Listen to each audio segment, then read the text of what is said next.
anyways, while I'm here though, I think I'm looking at the G Bootcamp stream also. They're pretty much wrapping up, so I think now's a good time to kind of talk about just in general the event Smash and Splash 5, and also just some very obvious ups and downs that Twitter has nonstop talked about like this past weekend or so. I think we can't really ignore it being a Smash podcast. So I guess the first thing I'll talk about is just the big thing is Swiss pools. So just a quick explanation for those that don't really know how Swiss pools works. It's supposed to be, in terms of time consumption, in between round robin and just regular double elimination, in that you don't have to play everyone, but at the same time, the idea is that the person expected to win will make it through out of the pool or win the tournament. So what happens is like say there's 8 people, 4 people win, 4 people lose. The 4 people that win, then they start playing each other, and the 4 people that lose, that they play each other on the next round. The round after, and then obviously 2 people will only have won, and 2 people won lost, 2 people won lost, no, 2 people lost and lost. So the lost and lost people were gonna fight the next round. The people that what is it? The people that won and lost will fight each other, and then the people that won and won will fight each other. So that keeps on going. So that's how you prevent everyone from fighting each other at the same time, or like all at once. But that also prevents it so that someone that doesn't deserve to make it out or whatever, they like make it out or something like that. It's supposed to be like kind of foolproof in that way. But what did you guys feel about Swiss polls, or like some of you are TO who have like just are competitors? Like, how do you think you would feel in like a Swiss bracket, for example? I'll let Edmund go. I feel like you have a really good statement here.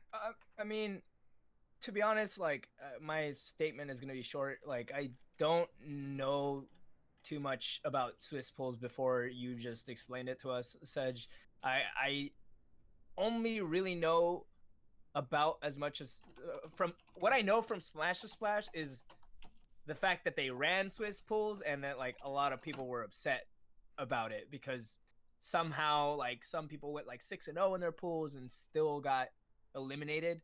So that just doesn't seem to work, and I'm not sure if it's like you said. I think it's like partially with the TOs not really knowing what they're doing, because apparently this type of format works really well in already established games. I believe the melee side of things for Smash and Splash like was fine, but it just opens up a broader topic of like, why are we even like running any other format besides bracket pools? Your typical bracket pools, which are double elimination. You lose once, you lose twice, and you're out of the tournament. And I guess one reason would be like I was actually like, I was worried. That's our opening right there. I'm doing a podcast, Mom. Literally, like I'm literally the one time I'm not in the right place. I was worried I was gonna have to do that in a couple seconds myself, so don't even trip. But as I was saying, is one reason that I think people like to do these separate, like these alternative bracket formats is for an event like Smash and Splash, which was hosted at a water park, right? And it's like supposed to be a fun event. Like I think they even had a unorthodox stage list. I think like FD was in the counter picks somehow. I don't know, but it's cool that they want to get people to have their like money's worth. So they're like, okay, let's run it this way so that people don't just get O2'd and then they're like, wow, I came all this way and got O2'd. Like, I mean, I think the fact that the tournament's already at a water park, well, it's like, hey man, it should be like tough, dude. You got O2'd, go swim in the pool. Like, yeah, but you drown in pools, go swim in the pool. Yeah, right? for real, that's the whole point. Yeah, I mean, okay, let me, as the lone Midwest representative, this is a long and established tradition of the Midwest, is kind of going against the national grain for a whole bunch of different things, like the rule set, Final Destination being a counter pick for the event. That in itself is definitely, I can feel the legacy of the old school Midwest TOs just emanating throughout the national Smash scene. But I will have to say, like on the Swiss brackets, they, as a format, they work, and they work really well if you execute them correctly. And I think a lot of this had to come down to just like a lot of the execution on it. I know, as far as kind of talking about some of the specifics on the incidents that happened, a lot of the issues that they had was on Smash GG when they were running their the Swiss bracket, the tiebreakers that were set up, they were not actually set up correctly to reflect what was decided upon in the rule set.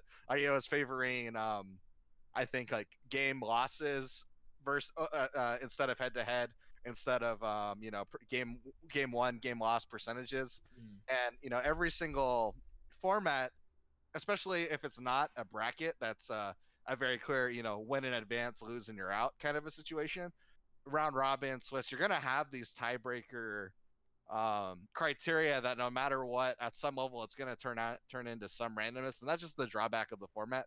But on the flip side, kind of like Edmund was saying, that the event was not necessarily geared towards being the evolution 2019 of events. It's more supposed to be a hybrid of a really high level esports tournament, yes, but also something that caters toward those mid level, low level new players that are not down with going 0-2 and spending a $70 venue fee at an event. So I totally get that. I just too.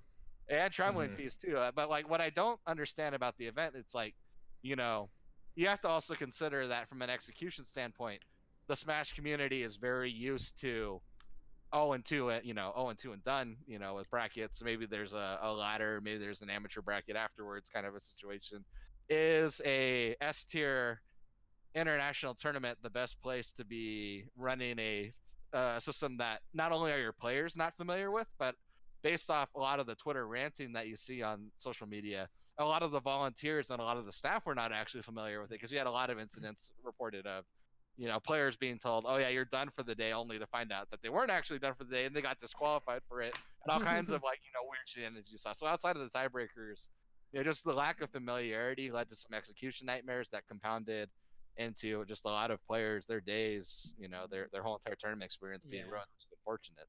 Yeah, I think something like Swiss is really difficult to do, only because like even in the few videos that I watched explaining Swiss, like literally after like what I just explained, like people that win fight each other, people that lose fight each other. Then he was like, and then for the next round, actually they do some algorithm here that is really hard to explain, and I can't really do that myself. I'm just like, okay, I guess I don't know how Swiss works after this part of the video then. yeah. And I think a big thing, I like things like round robin and things with double elimination. You have a better understanding, both as a competitor and as a pool captain, like how it's gonna work. Cause like, okay, yeah, they're gonna loser of E fights here. Like I'm sure we've all been there when losers round one and we're waiting to see who we're gonna find out who to fucking play next and whatever. But then Swiss, it's like I have no idea what's going on right now. I'm just waiting to see what Smash GG tells me. So I feel like if people had more agency and they kind of understood a little bit better how Swiss works, because I can imagine a Swiss pool TO being like just running his own thing, and then an O2 Warrior's like, "Hey man, who am I playing next?" And I'm like, "Well, I don't know." Yeah. Like, how am I supposed to know? Well, So, you don't know until all the rounds are done anyway, because it has to assign your next opponent based off your record. That's like the unfortunate part. People don't like that, man. They want to know who they gotta study their bracket ahead. Be like, oh yeah, if I win this match and lose this match, but win this match, I'm gonna end up playing, Ganon 52, who actually or like you stand behind them, like watching and watching. Yeah, exactly. It's like, okay, so he jumps a lot. But anyways, I think the main question is that we want to ask you is doing those types of different brackets like really worth it in the long run, Because, sure. Because like the idea of it is like we talked about like spending $70 venue fee, you want to get as many matches in as possible. But I do want to wonder is like, do we want to focus on like that mainly? Is like, do people really care about like the main bracket itself that much? Or do they want to have other things to do? I mean, Smash and Flash already had like the whole water park, and I heard that people couldn't enjoy it because they didn't know when they were done with the pool, so that they could go enjoy the water park. So it kind of went counterintuitive. And then of course top players always say that like, oh, it's not worth it. Like, it's stupid. Like, there's always a top player will always say something like, oh, there's no VIP room, or oh, there's no this, there's no that. I was like, okay, sorry, bro, we can't cater to like every single top player wanting. Well, not just that, but top players are always going to be advocating for a system that they're familiar with, that they've seen success in. Yeah. Because, you know, bottom line, them not performing well, it affects their bottom line, whether they're going to make money or place well enough to attract sponsors or, you know, that kind of situation. So I can understand why they would feel that way. But, you know, to the question of, is it worth it or not? When executed correctly, I am all for giving as many of the, you know, the people that go 0-2, 1-2, 2-2 in tournaments, as many matches as they get to play. But it's got to be executed in a way that, you know, it's not confusing for everybody. People are not getting DQ'd at the drop of a hat left and right. You know, so it's this balance. It's just unfortunate that this tournament that is such a really just positively seen event, you know, outside of this specific incidents, like if you ask anyone else, like every aspect around outside of this part of the tournament has been fairly well received, minus some air conditioning and, you know, issues in the venue. It's one of the most anticipated events of the year. Yeah, sure. It is. People look at Smash and Splash and they see like it's the start of the summer of Smash because it's literally as the summer is about to begin. And for me and for all of us, we all get excited about it. Right. I think the bottom line too is that, like, you know, it comes down to a question of what do we want for the event? Like, do we want things to run smoothly? Yes, that's always going to be the thing. I mean, the easiest thing to do would just be to run it the way everyone already knows and loves. Then you have no issues there. Yeah. Do you want to try something different? Okay, you decide you want to try something different. That's cool, but is your first trial the major event, or are you gonna like have your local TOs and the people who are possibly your volunteers? Like you gotta inform them, you gotta train them, you gotta like, make sure they know what's going on, because you know we're talking about an event that was so positively viewed. It's the start of the summer of Smash. Everyone looks forward to Smash and Splash, and now it has like a you know, a bad mark on its record simply because they executed something that could have run well had they had the proper information, the proper guidance to do it properly. But it's that also didn't happen, and now people are like kind of like, oh, like, you know, Smash and Splash, like, now people are hesitant on 2020 Smash and Splash, which sucks too, because like I do like the idea of a water park tournament. It's like you guys all said, like that's the one thing that gets me excited. Like, oh, I go 0-2 or I went 3-2 or whatever, and I'm out. Perfect. You know, let's go have some fun. Let's go have some fun at the water park. I think when we look at why people would run Swiss pools or round robin pools works really well. Like we heard, you know, on the Melee side, everything was fine, right? That's more established. There's a lot of new players in Smash Ultimate. Obviously, there's always new people being added. I think the only reason why this would work is like in a really good invitational. I honestly, in my opinion, like in an invitational format, it works because people want to see other players that wouldn't normally fight another player and see how that goes down, right? Like, for an example, at the OC Goodwill event, like, I was excited to see Luco because I had never heard of him. I had never heard of Australia's #1 player, apparently a Ness main, and a pretty good Ness at that. And I'm excited to see how he's going to go against Void. How is he going to go against Pelka? How is he going to go against, you know, Light, Wadi, all these players. But in a bracket format, you wouldn't see that because he either fights them if he gets there or don't. But in a round robin or a Swiss pool, he was definitely going to fight them for sure. And people get to see that exhibition match. That's what people want to see in invitationals, exhibition matches. That's why, you know, things like Summit and all those things, they do well because they're almost like exhibition matches because they typically use that kind of format. But the only problem with that statement, Vance, is that like you're comparing Smash and Splash, which is a like, you know, traditional super major, against events that are non-traditional, like Summit, like a charity invitational, like, so I agree with the sentiment for sure. Like it's greater for the viewers, but the thing is like the tournament isn't necessarily for the viewers, it's for the competitors. Like that aspect of like how the bracket is run, it's not for the viewers, because if you like transfer that like bracket setup to this Smash and Splash major, like realistically you don't see all of that. Whereas like at Summit, it's built around actually watching all of those matches, so we will see each and every single matchup. But at Smash and Splash, we're not seeing each and every matchup. Like we're not seeing the entirety of that Swiss pool. But what you are seeing is you know, like it's a matching of players of equal skill, like hypothetically based stuff off That's win true. loss record. Oh yeah. And, you know, and as a player going to an event, that's kind of what you want to see. Like, Yeah. you know, I've run the whole spectrum. I've been a top player at a game, and it was no fun for me to play, you know, as the number 1 seed in a tournament, the bottom seed, because, you know, I was afraid I was going to chain grab them. They were never going to come back to a tournament. On the flip side of it, I've also been an O2 warrior pot filler lately, and it's not fun to get stopped by the best player in the tournament because I suck, you know, and I've seen both of it. But if I'm an O2 guy and I'm playing against another O2 guy and we just, you know, get in the sandbox and start, you know, playing Smash, that's something wonderful. But even and at the top of, like you're talking about, all these matchups that we would not normally be able to see because they're playing against each other. That's another great thing. That's like why the Swiss system works, or, you know, even round robin to a lesser extent. One of the things I did want to talk to you guys about while we have, like, you know, a little you know, quorum here of people to talk about it. How do we feel about tiebreakers being games won and games lost? And I'll posit it as like this. I've always been a firm believer that, you know, as a Smash society, we've kind of always viewed that it doesn't matter. You know, a win's a win, a loss is a loss. If you beat somebody 2-1, it doesn't matter. You advance on the bracket. If you lose to somebody 1-2, it looks no different than if you lost to them 0-2, 0-3, whatever it is. And it seems a little, you know, counterintuitive that the game won, game loss record would have an impact, especially at Smash and Splash in particular, where they went into it planning for there to be a whole bunch of ties. Just mathematically, you knew that was going to happen if they had any idea how they're doing on Switch or Swiss brackets, you know. And I wonder if maybe they would have been better served making it strictly, you know, if you're tied, the head-to-head record matters, and then if not, then you play a one game or a one set playoff or something like that.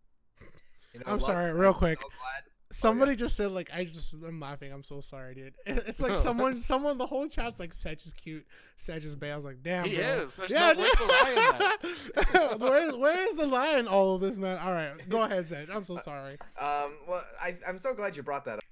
Actually, in 2GG Breakthrough 2, Electric Boogaloo. Was that actually the name of it? Or was Yes, it was, and it was patented by Edmund right here. If it in the wasn't, it corner. is now. It is Okay, now. but anyways, It wasn't the official name. That's just the meme. anyways, what happened in my pool specifically? The top 3 seeds in our pool were K-Swiss, Countess, and me, right? And K-Swiss and I made it out. We had the same I think we had the same record, but also Countess had the same record because we like all beat each other. Like I beat K-Swiss, beat Countess, Countess beat me, and then we beat everyone else, right? But then what happened was that Countess, he started off with Zelda every game and usually lost that. And then the next games he would go either like Palu or Bayo or something, right? And then he'd win. That's exactly what happened with me. I beat his Zelda. I whooped that because I played Cloud and he was broken in that game. And then he switched to Bayo, and then all of a sudden, oh shoot, the coins really flipped on me now. But yeah, Countess didn't make it out because K-Swiss and I were just solo mains, and it was like, so okay, like, well, you see what you get. But Countess is a downloader type of player. And it's like, okay, this the character doesn't work, I'm gonna try different ones. So that kind of just not favors them in that format. So it's kind of unfortunate that is what had to happen. Countess was really not feeling like motivated after that instance. But you know, I tried to tell him, it's like, you know, that's just the way the pool works. So I feel like in these very large tournaments where a lot of tiebreakers are possible, especially 1,000+ S tier event, maybe having tiebreakers being game related, not the best idea, especially when like the idea is the whole idea of a set is that you have to win the set to move on. Like no one says like, oh, these were all game 3 though.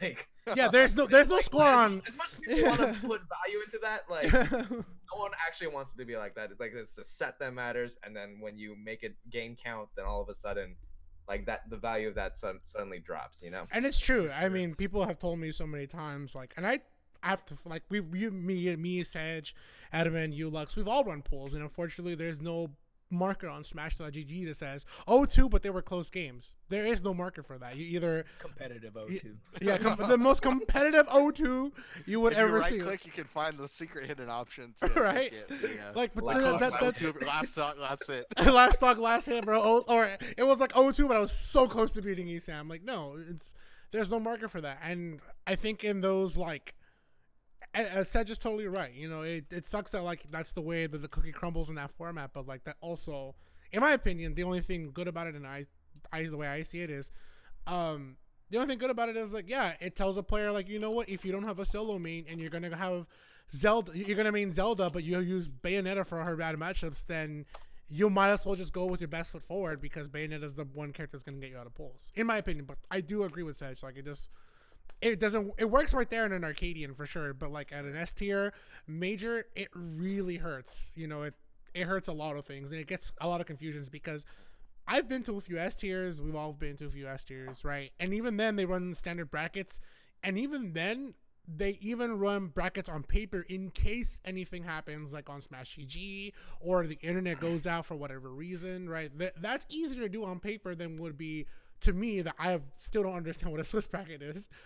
Much easier than a Swiss bracket, you know? Yeah, I think It's because it has a lot of holes in it. Yeah. Mhm. Yeah, I don't know. It sounds like that's why they chose the name for that bracket. People never played people. Oh, yeah, that might be why it's called Swiss. Actually, I never really thought about that. But anyways, I think just some closing thoughts for me personally. I think because obviously, like, podcasts aren't too common, but I would think that all of us can agree that, like, none of us are really trying to bash Smash and Splash in general. Mhm. Like, the series has always been a very, like, well run and very great event to attend. You know, Be just there sometimes, next year.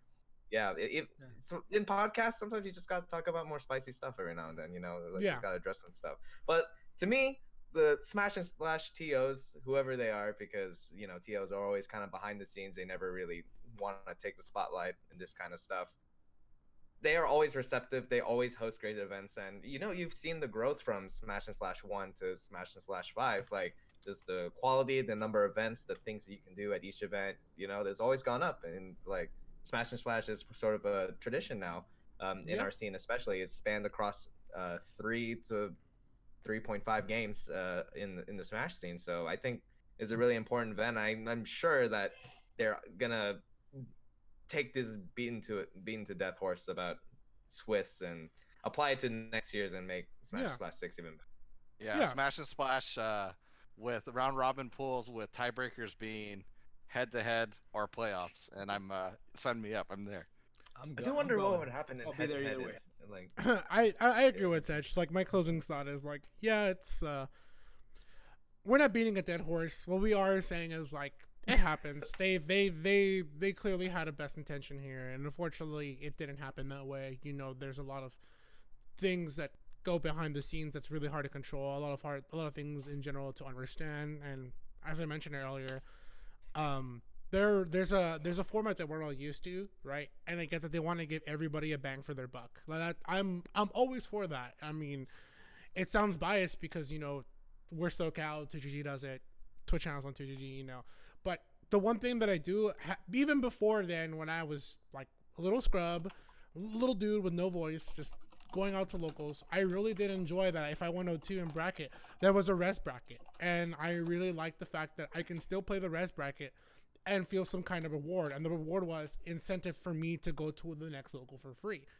I felt that maybe they should have incentivized a res bracket, and maybe give the res bracket some kind of reward, per se cash or per se some kind of reward, like to enjoy and feel great about themselves. You know, obviously, those are some things I think they should do, and maybe TOs can also look at. Okay, Swiss bracket, cool idea. It works well in other formats and other, you know, aspects, but for an S tier major, maybe not the best choice to put in out there. You know, let's just keep it in brackets and all that. And if we want to really incentivize players to still feel like they got a bang for the buck because they are in a water park, you know, let's give them a res bracket with an even bigger reward, with some kind of reward. You know, that's what I like about, you know, Breakthrough. There is some kind of reward for, even if you're in a non-PR and you went 0-2 at a tournament, you can technically go, you know, you should be doing well because there's no PR players. That there's still something that will give you a bang for your buck. There's, even now, like at all the 2GG majors and locals, like they have a dedicated friendlies area now. You can keep playing friendlies like all day. So that's what I do like that they're doing, and I hope that other TOs look at this as a great example of like, okay, Swiss Pools are great for an invitational. Maybe it's something else, but let's just keep it going with what works best. You know, that's what I say. And if you want to get players more money, more bang for their buck, let's just do something different with Res Bracket. You know, let's try to make Res Bracket something more than what it is, not just a O2 Warriors last chance. You know, that kind of deal. Yeah, I mean, do you guys want to take a break and then move on to the next topic after? Yeah. I'd say that's a pretty good spot to break off. I personally don't have any last statements. I like double elimination. I can find plenty of other stuff to do after I, either win the tournament or go. Yeah. People in the chat or YouTube commenters, leave a comment, and let us know what your favorite format is, what suggestions you had for Smash and Splash formats or Swiss bracket in general, whether Lux is crazy or not in terms of tiebreakers, and whether it should be not including game wins, game losses. Let's hear all of that. Let us know. Give us some feedback. We'd love to hear it. When we come back from this commercial break, we'll be coming back with one more topic. I'm going to see you guys off in just a second, so you guys will be in the background from you, and I'm going to go ahead and